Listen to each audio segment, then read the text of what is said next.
Alright, this is Sundry Sports for Monday, July 27th. Yes, late night again. Not that it matters. Starting with Cowboys Wire. Cowboys News. CBA modified as camp is on. Lamb versus Judy. There was a massive sigh of relief from football fans everywhere today as the NFLPA has agreed and approved the latest proposal. Oh, I guess I have to look at that. The latest proposal in which will guarantee football training camps open up on time. Okay. With this being said, all of the roster predictions, moves, and team news can finally be consumed, knowing there will be a kickoff in sight. The Cowboys locked up their top pick in the 2020 NFL Draft in wide receiver CeeDee Lamb right on time. There's already a debate as to who will score more touchdowns in 2020 between Lamb or Broncos' new wideout Jerry Jeudy. Take a deep dive into Cowboys history to fill out the all-time 53-man roster. Tyrone Crawford is on his way to a comeback season to remember. Football is back, and today's Cowboys news is plentiful. What day was this? Oh, the 25th. So this is a bit behind. Cowboys agree to terms with top pick wide receiver CeeDee Lamb. One of the top players in the 2020 NFL Draft has been signed. Lamb will earn $14.1 million over 4 years with a fifth-year option. That's pretty good. Jeudy versus Lamb. Who will score more touchdowns as rookie? The Good Morning Football crew chooses sides between the Cowboys and Broncos rookies. Besides the chip on his shoulder after being the third receiver drafted, CeeDee Lamb also has a motivated quarterback in Dak Prescott and an air-it-out offense under coach Mike McCarthy. Jerry Jones presents 2026 World Cup pitch for Dallas and AT&T Stadium.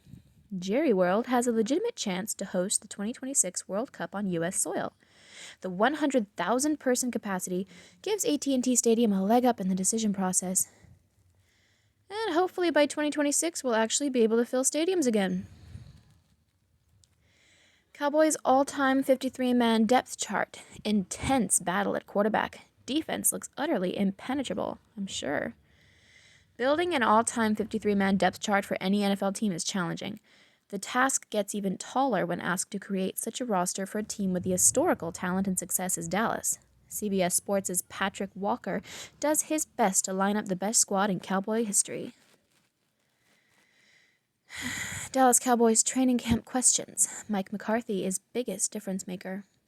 Sure, there are new members of the roster heading into 2020, but the Dallas Cowboys will rely on Mike McCarthy's storied past success to lead them to their first NFC Championship game appearance this century.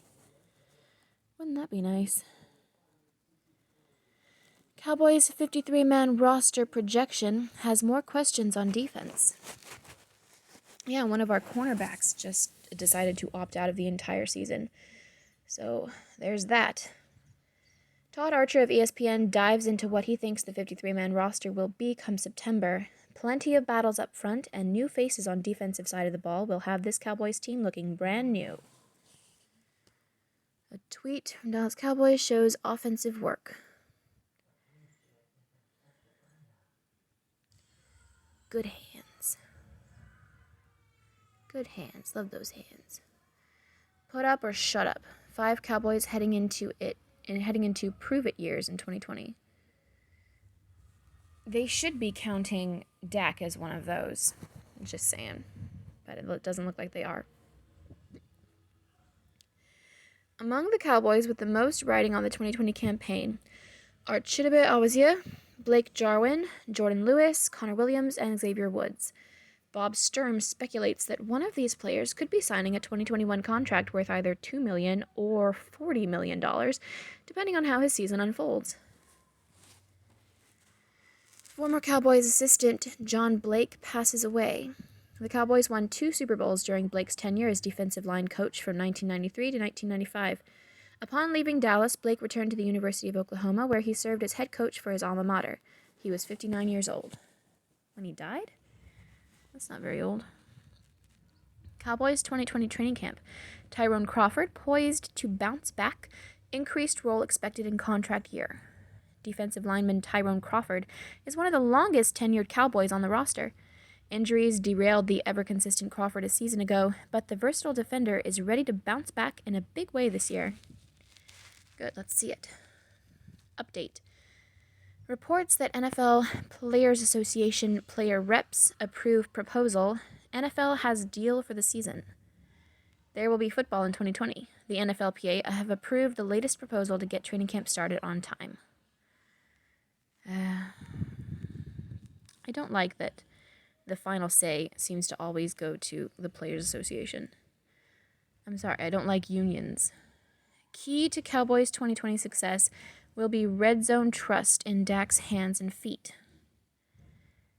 Well, he has to earn that trust. He hasn't really earned that trust, not in the red zone. It doesn't matter if he had a great season. Statistically, last season, we had a mediocre record because we failed in the red zone. Mike McCarthy has plenty of weapons headed into 2020. Dak Prescott has to be the one to take the offense in his hands to improve the red zone efficiency. Being ranked 16th in the league last year, is simply unacceptable. All right, going back. Cowboys news, rookie class signed, Jamal Adams saga ends. What day is this from? July 26th, that was yesterday, okay. So that's probably this would be the newest one possible. There's been plenty of excitement and anticipation for the Dallas Cowboys 2020 draft class, and now they're all signed to their rookie contracts. For almost a year, the speculation of all-pro safety Jamal Adams coming to Dallas has been a very hot topic. Now that scenario can finally be put to bed as the New York Jets have now traded him to the Seattle Seahawks. Amari Cooper set several career highs in 2019. However, advanced stats say he could be the most improved player on the Cowboys based on production. One of the interesting questions about the Cowboys' offense this season will be how will Mike McCarthy's history of utilizing the fullback position coincide with Kellen Moore, who rarely did in 2019. Maybe Kellen Moore wasn't happy with his fullback roster. Do we still have, what's his name? Smith. Something Smith. Jalen Smith's brother. That's the only fullback I know of. We haven't really done much with fullbacks, have we? Potential harmful salary cap implications, 3 players who could rise up the depth chart, and how 2020 is an important year for the safety position, and more are covered in the news and notes. Tweet from Todd Archer. The Cowboys have signed all 7 of their draft picks. They had agreements with CeeDee Lamb, Reggie Robinson, Bradley Anae, and Ben DiNucci, but completed the physicals for the entire class that included Trevon Diggs, Neville Gallimore, and Tyler. It's Biadasz or Biadasz or Badass. Hopefully it's Badass. How will Mike McCarthy's love of fullbacks manifest in Dallas? Kellen Moore rarely used the fullback position in 2019. Mike McCarthy, however, finds them to be a valuable asset. So how will their philosophies work together in 2020? Well, seeing as Kellen Moore is still quite young, I would assume that he is probably willing to learn and incorporate different things into his playbook. Because, I mean, it's always good to be expand your playbook. That's a good thing. Preseason games are where we first realized how good Dak Prescott was, and now that is gone. Yep. With no preseason games set for the 2020 season, it puts a lot of young players on the Cowboys roster in a difficult position without actual game reps. Exactly. The preseason does have value. The preseason does have merit. They should have just stuck with the 2 games that the NFL was pitching. It's just stupid and pointless to completely do away with it. 14 Cowboys who could be named to 2021 Pro Bowl that may not happen. Katie Drummond discusses how even though the 2021 Pro Bowl won't likely happen, that guys like Dak Prescott, Ezekiel Elliott, DeMarcus Lawrence, and more have a shot to get the nod. Why would the Pro Bowl not happen? Seriously, because of the COVID? Why? 2020 is a critical year for the safety position in Dallas. Xavier Woods and HaHa Clinton-Dix are in contract seasons. Darian Thompson re-signed in March, and Donovan Wilson still has to develop. This sets up a crucial year for the Cowboys at safety. Film room. Top candidates to climb Cowboys depth chart at camp, including a potential new O-line starter. John Owning of the Dallas Morning News breaks down how Connor McGovern, undrafted free agent Francis Bernard, and Cedric Wilson could make a name for themselves in 2020. National writer. Amari Cooper will be the Cowboys' most improved player based on production. Even though Amari Cooper had a career year in several categories in last season, advanced stats show he could be even better in 2020. I hope so. Do it, Coop. Seahawks' deal for Jamal Adams further proves the NFL's win-now mentality. Seattle thought it worth it to trade 2 number-1 picks and a third-round selection to acquire the All-Pro safety still on his rookie deal. The dream of his playing for his hometown of Dallas is now done. Done for now. Details of the 2020 NFL season are becoming clear, including the salary cap monster that could torment the Cowboys next year. The 2021 salary cap floor has been set at $175 million. If it comes close to that, the ramifications could be rough for the Cowboys. All right, I have a solution. This year, Gallup will become even better. CeeDee Lamb will develop into a number 1 receiver, and we'll be able to cut Amari Cooper loose. There we go. There's our money. Back.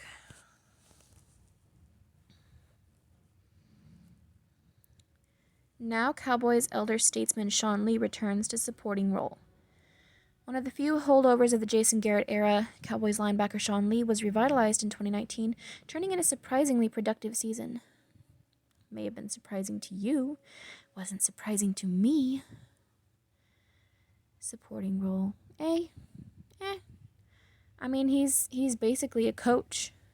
He does great things on the field, but he's also extremely valuable on the sidelines.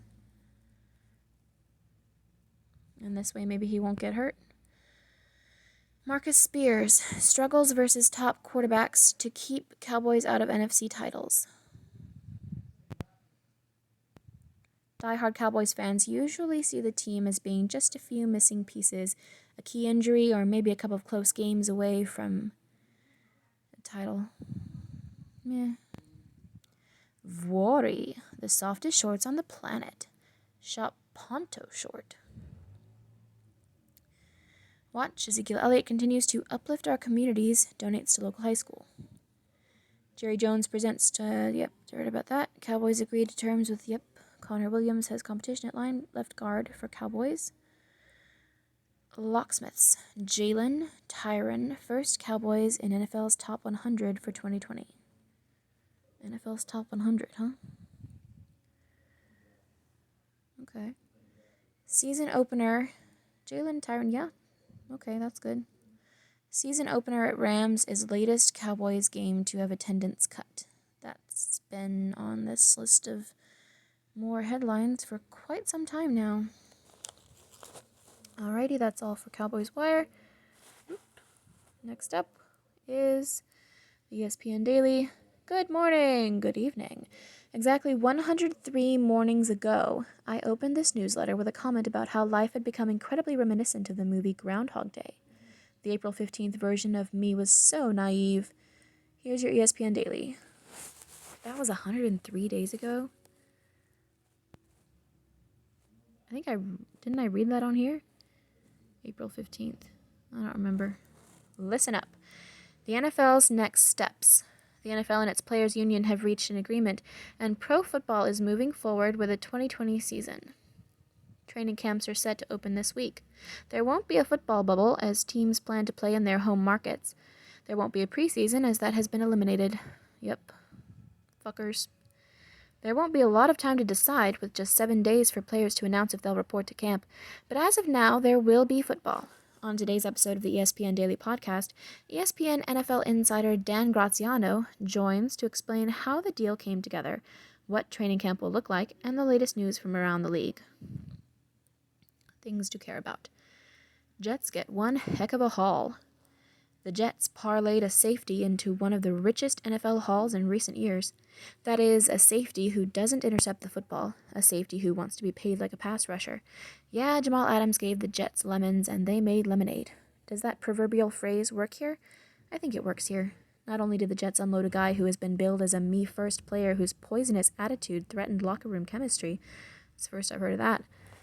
But they also got a package from the Seattle Seahawks that includes first-round picks in 2021 and 2022. Somehow, general manager Joe Douglas managed to extract a quarterback-type return from Seattle, also acquiring a third-round pick, 2021, and safety Bradley McDougald. The Jets never wanted to trade their best player, but sources said they would consider it if they were blown away by an offer. A package like this, in spite of Adams jeopardizing the Jets' leverage with what can be described only as incessant public whining, that's too good to pass up. Rick Simony divulges how New York came out on top by dealing Jamal Adams after the star threw temper tantrums on Twitter, ripped the Jets organization on social media when the team didn't give him a grandiose contract extension on his preferred timeline. No fans, big problem for MLB stars. I'm sure it is. The list of ways that Major League Baseball is different this year could possibly run longer than the league's health and safety protocol, but for all the oddity, nothing will alter the experience for players as much as having to perform without the audiences that give them instant feedback, adrenaline, anxiety, and focus. Baseball fans have missed players and been starved for games since the mid-March shutdown. Now it's the players who are missing the fans. For the first time, they're being forced to proceed without the benefit of that codependent relationship most of them began developing as children when they first felt the emotional rush that accompanies cheers of approval. I don't think I've ever had that. The empty stadiums present an enormous change for players who might have leaned on the fans more than they ever realized. Players will find out how much their internal fuel is augmented by fans climbing to their feet in 2-strike counts, or the wave of optimism that accompanies each hit during a rally. Christian Yelich, who played his first 5 seasons with the Miami Marlins, often in front of a sparse crowd, spoke about the adjustment, saying that players must find a way to replicate some of the emotion that filled stands provide. Maybe it comes from a teammate, he said, or maybe it comes from within. Washington Nationals reliever Sean Doolittle mentioned that maybe he will try an extra Red Bull or coffee, or maybe he will recruit a teammate to scream at him. Doolittle's plan sounds legit to me. We scrolled Twitter so you don't have to. From SportsCenter, Jason Tatum reading to his son over FaceTime is so wholesome. Night reads.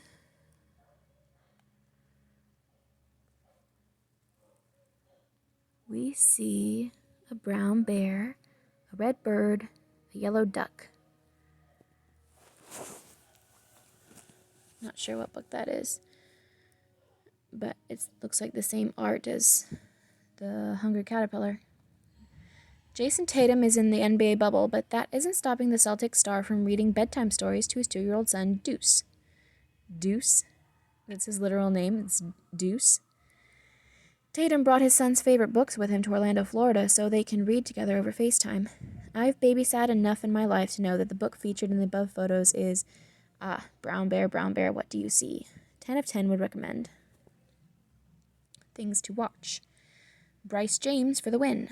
Over the weekend, Bryce Maximus James, gave the internet a gift. The middle child of LeBron and Savannah James performed a spot-on and hilarious impersonation of King James in front of his brother and mom. Bryce, can be heard inquiring about Bronny's height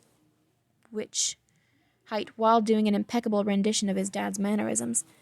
Meanwhile, his mom can be heard trying to keep it together. Yeah, just do yourself a favor and watch this pure comedy. Well, since I don't actually watch basketball, least of all the Lakers. He's on the Lakers now, right? I think. Anyway, I wouldn't know how good of an impression it is. Overheard. Leave it alone. Just enjoy the memes, lol. Lou Williams to a Twitter user defending his actions while on leave from the NBA bubble. Remember when? On this date in 1984, Montreal Expos first baseman Pete Rose recorded the 3,053rd single of his career, breaking the record he shared with Ty Cobb for one day. Rose's record still stands, although it might not be the spiciest record to be the sole proprietor of. Achieving king of the singles status is commendable nevertheless. Until next time, remember, some personal news. My weekly screen time report revealed that my usage is up 230% to an average of 27 hours a day. This has been your ESPN Daily for Monday, July 27th, 2020. Ew. 27 hours a day. How is that possible? Thank you, ESPN. Last of all, we have Yahoo Sports Read and React. Trending. Mike Ditka really doesn't like players kneeling during the anthem. Good. At least somebody's going to talk about it. Astros' Justin Verlander shut down for 2 weeks with forearm injury. Fox Sports' virtual fans are not exactly a hit with real fans. President Trump won't be throwing out a first pitch at a Yankees game after all. No, everybody hate on President Trump. Don't let President Trump do any other presidential stuff. Nope. Everybody hate President Trump. So, what the heck is going on with Bill Lambert's hair? I don't know who that is. Baseball's odd first weekend shows how sports are now. There's a bunch of giant teddy bears in the stand. Morning, folks. For the time since 2019, we had real baseball this past weekend. For the first time. That's missing a word. For the first time since 2019, we had real baseball this past weekend. Was it real, though? Is it real baseball if there's nobody in the stands to watch it? If a tree falls in the forest, does it make a sound? America's pastime isn't really America's pastime anymore. The NFL, the NBA, and brawling on social media all have more of a claim to the term than baseball does. Still, there's something about the rhythms of a baseball season. Starting when the air gets warm, carrying us through the long days of summer, finishing out just as the weather turns, that just fits. Missing that this spring was a minor element of the whole panic, but a painful one nonetheless. But now baseball's back, and just as the sport has returned to a changed America, it's come back in a different form. Like soccer, it's trying to navigate the challenges of social distancing in a team sport. Like the NFL, its off-field issues very nearly derailed the entire season. No. Okay, when you talk about the NFL, you say, like the MLB, their off-field issues might have derailed the entire season. No, the MLB was the architect of off-field issues. And like the NBA and college sports, it's trying to operate in a bubble that's all too easy to burst. Is it wise to be playing baseball in a panic? Is it wise to be playing baseball in a pandemic that really doesn't actually qualify as epidemic anymore? It doesn't even count as being a deadly disease. It has higher survival rates than cancer, which we also aren't requiring a vaccine for. That's an irrelevant question now. It's happening, like it or not. The challenge now is keeping everyone involved as safe as possible. It's as safe as possible. Safety.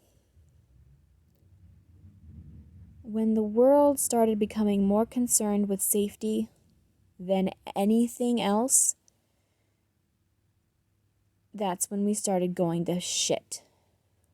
Specifically the country. Specifically our country. When we started being more concerned with safety than literally anything else, our jobs, our well-being, because in this case, our well-being and our safety are two very different things. Our liberty,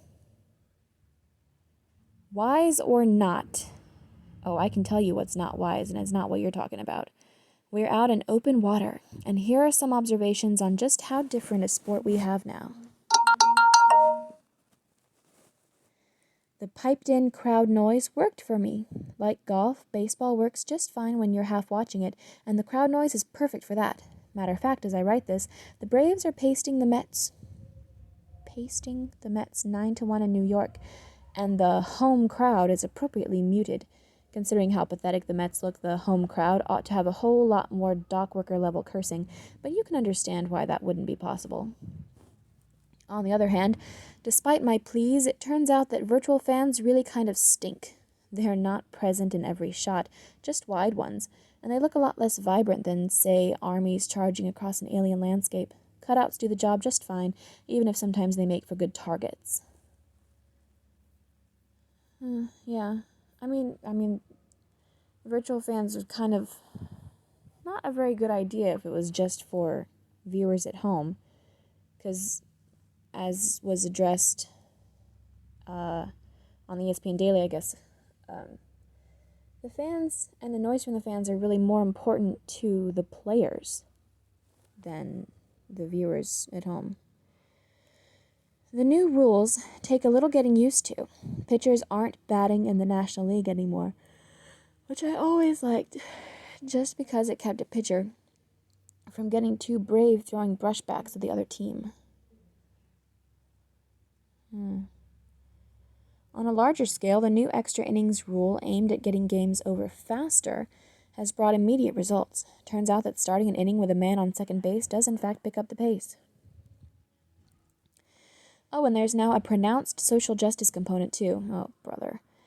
For the first time in baseball history, multiple teams and players, including members of the Yankees, Giants, White Sox, and Nationals, knelt to support social justice causes. Given the ever-closer intertwining of sports and social justice, it's likely we'll see much more of that across all sports leagues in the coming months. And we'll see who is against it. Who are the better people? Who are the actual brave people? Thing is, all of this is fragile as a chandelier in a hurricane. The most crucial element of the season remains yet to be determined. That is, how will positive tests affect teams as a whole? We've already seen players from the Marlins, Braves, Reds, and Nationals test positive right before and even after the start of the season. How will baseball track the spread and contain outbreaks? The answer to that question will determine how the rest of this season goes. When, let's be hopeful and say when, not if, the season winds to its all-too-soon conclusion, we'll see yet another change, an expanded playoff that includes 8 teams from each league. That means more fan interest, more postseason baseball, more money. Meantime, let's take the briefest of moments to enjoy this one scenario. It's almost August, and every single team in the league is within 1 game of first place. Ah ha ha ha.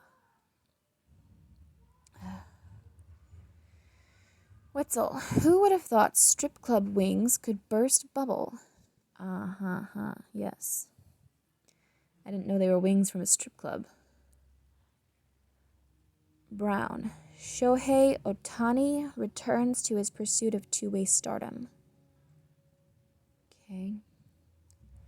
Thamel, the cycle of delay and hope in college football. Oh, college football. Soon as I get this mask on, I'm going to give you an earful. Now that they've got to wear masks and keep socially distant, well, managers are going to have to kick like they're in the NFL if they're going to get dirt on an ump.